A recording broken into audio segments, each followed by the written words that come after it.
E gostaria de começar o nosso assunto já das origens, né? Vamos delimitar as origens, então, do rito de Schroeder. É Schroeder? É Schroeder? Como é que é o certo? Schrader. Schroeder. Schrader. Bom, a origem remete à segunda metade do século XVIII, né? Foi um momento muito peculiar, digamos assim, não só para a maçonaria prussiana, né? A gente está falando da Alemanha, mas que ainda era o reino da Prússia, então, a Áustria, a Alemanha, parte da França, enfim, diversos países. A geopolítica não era como é hoje, né? Então, apesar da gente se remeter à Alemanha, naquele tempo não era a Alemanha ainda como nós conhecemos. Mas, peculiarmente para essa região, de maneira geral, foi um período meio que nefasto para a maçonaria, né?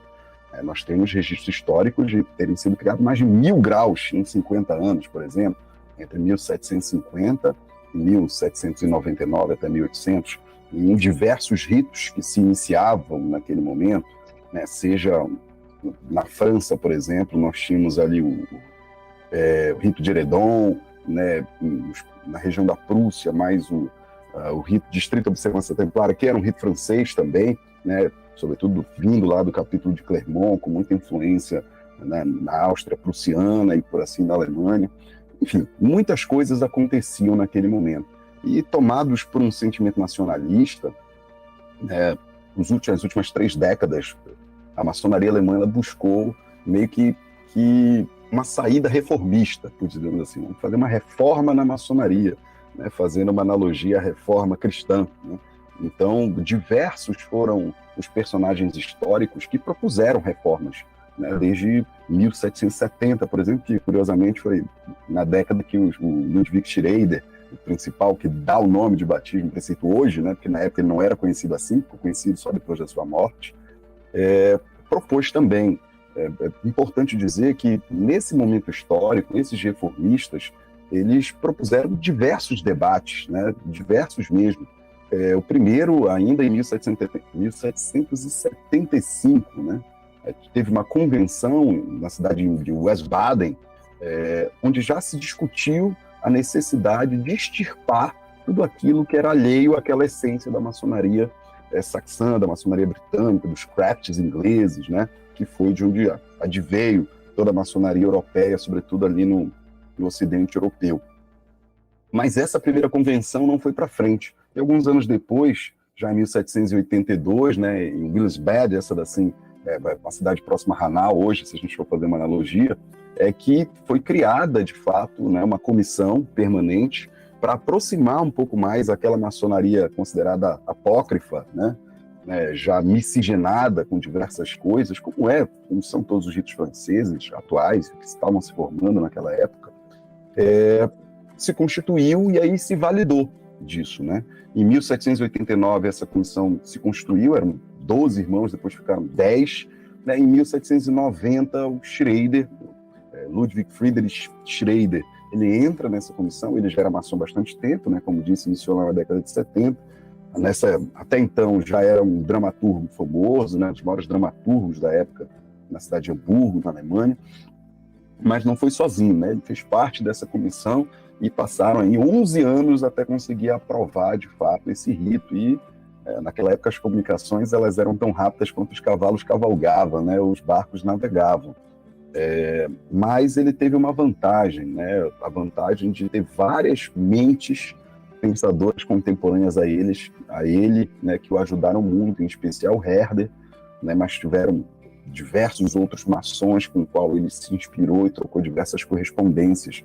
E isso tudo é muito documentado, né? Isso é bem bacana. A vida de Schrader é muito documentada. Tem livros até em português que depois posso indicar para vocês aí até o final desse bate-papo, né, que fale disso. Então, era assim, né? O cenário era meio caótico, né? E passou-se muito tempo. Tem até uma troca de correspondência de Schrader com Herder, né, que ele cita que em 1743 se servia bebidas alcoólicas durante as reuniões maçônicas, que tinha lá cargos de cozinheiro-chefe, porta-caneco, olha só que interessante, né? Então, algo muito alheio, né? Já muita influência da Igreja Católica.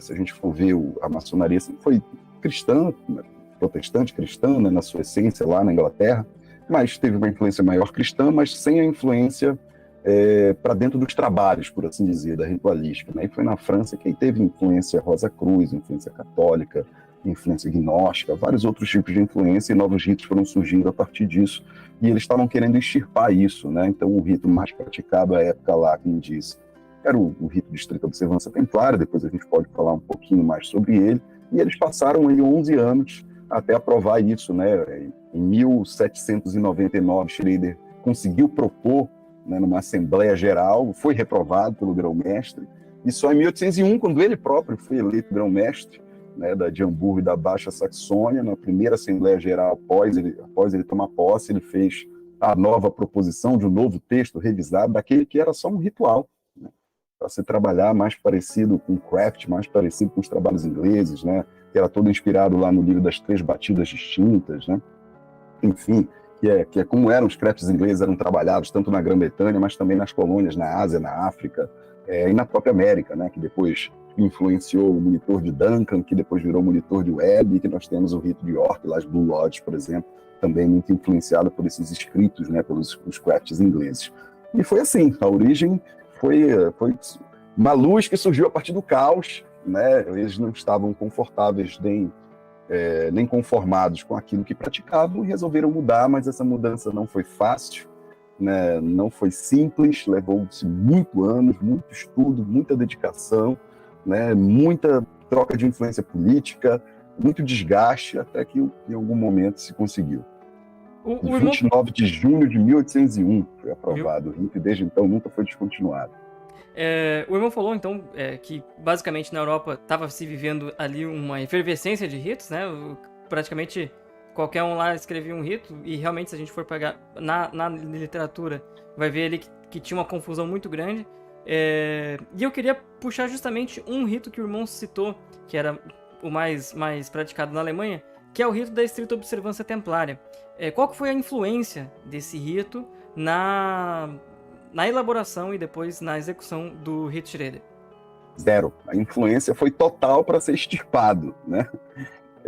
A estrita observância templária, os registros que tem é que ela chegou na Alemanha tardiamente, até só em 1764, tardia, porque já existiam outros ritos, né, de origem francesa, principalmente o rito de Eredon, né, que depois veio a se tornar, de muitas modificações, o rito mais praticado no Brasil, que é o rito escocês antigo e aceito, mas só chegou em 1764, né, na Alemanha, por conta lá do Barão de von Hund, isso também muito documentado, né, com a fundação de uma loja específica que praticava a mesma maçonaria francesa lá do capítulo de Clermont, né, e tem um nome lá que já tinha esse nome, né, de estrita observância templária, mas também conhecido como os rituais latinos da observância rigorosa.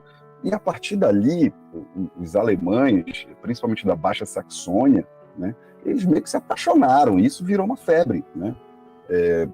A cultura, apesar de eles terem uma rixa histórica, França e Alemanha, mas a cultura era muito misturada dos dois países, né? Nós temos até no período do iluminismo de ambos, né, uma rivalidade salutar sempre, enfim, na cultura, nas artes. Então, a febre, quando tinha uma febre na França, essa febre certamente colava na Alemanha, que foi o que aconteceu, né? E nos anos vindouros aí de 1764 até 1997, 96, que é quando começou a ter um declínio ali nos 5 últimos anos da sua vida antes de aprovar o rito Schrader, né, o rito de estrita observância templária, ele de fato dominou as lojas da Prússia, do norte da Prússia, enfim, na Alemanha de maneira geral e da Áustria. Depois criou-se o rito austríaco, enfim, alguns outros ritos que até tiveram alguma influência, mas o rito Schrader em si, a única influência que teve foi no impulso da sua criação, pela mudança, né? O rito Schrader hoje, mesmo o primeiro, mas várias reformas que ele passou depois disso, aqui no Brasil, por exemplo, se usa o ritual de 1960, né, da loja alemã número 1, né, da Três Urtigas lá. Então, assim, esse ritual não tem nada da estrita observância templária, ele é a antítese total, né, é aquele que busca estar muito mais próximo mesmo dos crafts ingleses, muito mais próximo dos trabalhos daquele momento primais onde a maçonaria especulativa se forjou.